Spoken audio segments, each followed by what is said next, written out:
ലോകത്തെ മറ്റേതൊരു ആയോധന കലകളെക്കാളും കരാട്ടെ വേറിട്ട് നിൽക്കുന്നത് അതിന്റെ കാലാനുസൃതമായ മാറ്റങ്ങൾ അത് ഉൾക്കൊള്ളുന്നു എന്നുള്ളത്. കാലത്തിനനുസരിച്ച് അല്ലെങ്കിൽ അനുയോജ്യമായ മാറ്റങ്ങൾ യഥാസമയം കൊണ്ടുവരുന്നു എന്നുള്ളത് എടുത്തു പറയേണ്ടത് ശ്രമിച്ചിട്ടുണ്ട്. ഒരു 80 കാലഘട്ടങ്ങളിലൊക്കെ കരാട്ടയ്ക്ക് വല്ലാതെ പള്ളിക്കയറ്റം നമ്മുടെ നാട്ടിലുണ്ടായിരുന്നു.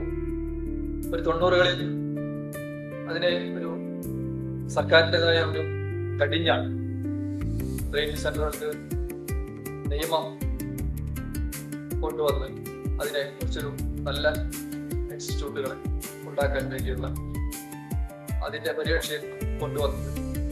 അത് കുറെയൊക്കെ ഈ ചെറുകിട സെന്ററുകൾ അല്ലെങ്കിൽ കൃത്യമായിട്ടുള്ള പരിശീലനമില്ലാത്ത ആളുകൾക്ക് പിടിച്ചു നിൽക്കാൻ കഴിയാതെ വന്നിട്ടുള്ളൊരു വിശേഷം. അതിനൊക്കെ അതിജീവിച്ചുകൊണ്ട് ഇന്നും അത് അതിന്റെ പ്രൗഢി നിലനിർത്തി മുന്നോട്ട് കൊണ്ടുപോകുന്നുണ്ടെങ്കിൽ അത് കാലാനുസൃതമായ മാറ്റങ്ങൾ, ഒരുപാട് ഗവേഷണ പരീക്ഷണങ്ങൾ നടത്തുന്ന ഒരു മാർഷൽ ആർട്ട് ഇന്ന് ലോകത്ത് തന്നെ വേറെ കൊണ്ടുപോകുന്നതിന് സംശയം. ഇത് തന്നെയാണ് കരാട്ടയുടെ ഏറ്റവും എടുത്തു പറയുന്ന സവിശേഷം.